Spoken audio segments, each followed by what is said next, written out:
हजरत उमर ने खत लिखा, वजीर खजाना से कहा कि गरीबों की लिस्ट बना के भेजो, मैं उन्हें कुछ मेरे पास माल आया तो मैं बांटना चाहता हूँ। तो वजीर खजाना ने जब लिस्ट बनाई तो चौथे नंबर पे गवर्नर का नाम भी लिखा था। कहने लगे हुजूर मेरा गवर्नर भी बड़ा गरीब है।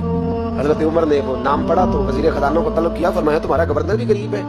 कहा हुजूर चौथे दिन के बाद एक रोटी का टुकड़ा खाते कल देखा है, और हुजूर उनके वजूद पर जो कपड़े हैं अब जगह नहीं बची पेबंद लगने की। गवर्नर साहब का जनाब कोई शय नहीं गवर्नर के पास। हजरत उमर फारूक ने ना 1000 दिनार दिया और खत लिखा कि यार तूने मुझे बताया ही नहीं, किसी ने बताया कि कपड़ा लेने के पैसे नहीं तो मैं पैसे भेज रहा हूँ, अपनी जरूरत पे इस्तेमाल कर। वो गुलाम पैसे लेके आया, दरवाजे पे दस्तक हुई तो हजरत सईद बिन अहमद की ज़ौजा कहने लगी कौन है? कहा मुझे अमीरुल मोमिनीन उमर ने भेजा है, गवर्नर साहब से मिलना है। ज़ौजा कहने लगी अमीरुल मोमिनीन का पैगाम आया। जनाब सईद बिन अहमद दौड़े, दरवाजा खोला, बिस्मिल्लाह खैरियत थी? खत दिया।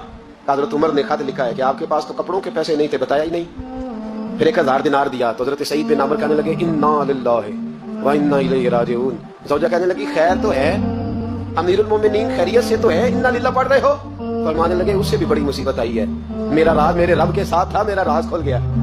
कौन है जिसने मेरा राज खोला है कि मैं गरीब हूँ, कौन है?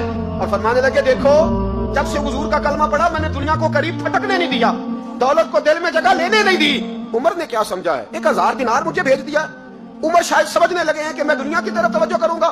गुलाम कहने लगा हुजूर आपको पता है ना अमीरुल मोमिनीन के जलाल का, तो मेहरबानी फरमाए ज़ात पे इस्तेमाल करें। फरमाया अच्छा चलो ठीक है ज़ात पे इस्तेमाल कर ले।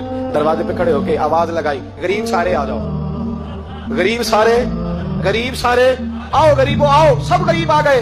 1000 दिनार वहीं बैठे बैठे बांट दिया। कादम कहने लगा हुजूर ये क्या है? फरमाया तुमने कहा तो था ज़ात पे खर्च कर लो, ये मैंने ज़ात पे खर्च किया है, जब सुबह क़यामत में जाऊंगा तो ये पैसे मेरी ज़ात के काम आ जाए, ये मेरी ज़ात के काम है, ये ज़ात पर ही तो खर्च किया है।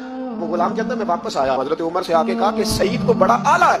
हजरत उमर कहने लगे सिर्फ सईद नहीं, जिसने भी मुस्तफा का कलमा पढ़ा है। कहा हुजूर नहीं मैंने तो उन्हें देखा है। कहने लगे चल 2-4 और भी देख ले।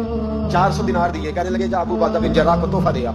कहते मैं हजरत अबू उबादा बिन जर्राह के घर गया, मैंने कहा हुजूर ये अमीरुल मोमिनीन ने आपको ज़ात के लिए भेजे। फरमाने लगे अल्लाह उमर पे रहम खाए, उससे मुझसे ज्यादा जरूरतमंद कोई नहीं मिला था, मुझे ही भेज दिए। चलो भेज दिए तो कोई बात नहीं, सख्त आदमी है, इनकार करूंगा तो नाराज ना हो जाए। कहते उसी वक्त अपनी कनीज को बुलाया, कहने लगे जा 6 उसे दे आ, 5 उसे दे आ, 10 उसे दे आ। कहते बैठे बैठे 400 बांट दिया।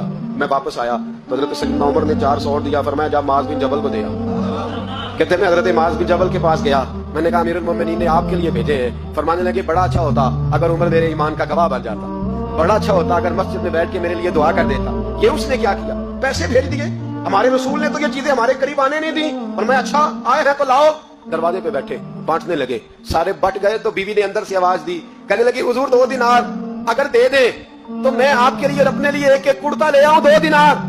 तो फरमाने लगे ओ भली मानस तूने देर कर दी, अब तो सारे बांट दिए, जरा पहले बताती तो दे देता। तो वो गुलाम कहते मैं बाहर खड़ा सुन रहा था, बीबी कहने लगी आपकी मेहरबानी मुझे बहलाए ना, मैं पहले भी कहती तो आपने फिर भी नहीं दे लेते, मुझे पता है मुझे बहलाए ना, आप पहले भी कहती तो आप मुझे और रंग में बहला देते। वो शख्स कहता है मैं वहां से चला, हजरत उमर के पास आया, कहने लगे ये किसी और को मैंने हाथ बांधे। मैंने कहा हुजूर मैंने आजमा लिया है, जिसने भी मेरे रसूल का कलमा पढ़ा है दिल से भी पढ़ा है रूह से भी पढ़ा है, मैंने आजमा लिया है, मुझे किसी आजमाइश की मजीद जरूरत। अपनी सोचों पे दीन को बिठाएं। आप यकीन करें दीन आपको ठंडा कर देगा, दीन आपको सुकून देगा, दीन आपको टेंशन फ्री कर देगा।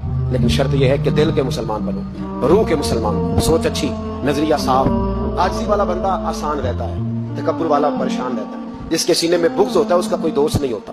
जो लोगों से हसद करता है अल्लाह कभी उसे गनी और मालदार नहीं करता, वो हसद में ही जिंदगी गुजारता है। जो दूसरों के बारे में बुरा सोचता है उसको कभी दुआएं नहीं मिलती। दिल और नजर के मुसलमान बनो, अच्छी सोच, अच्छा नजरिया, अच्छी फिक्र, अच्छा ज़ाविया निगाह। बोलो तो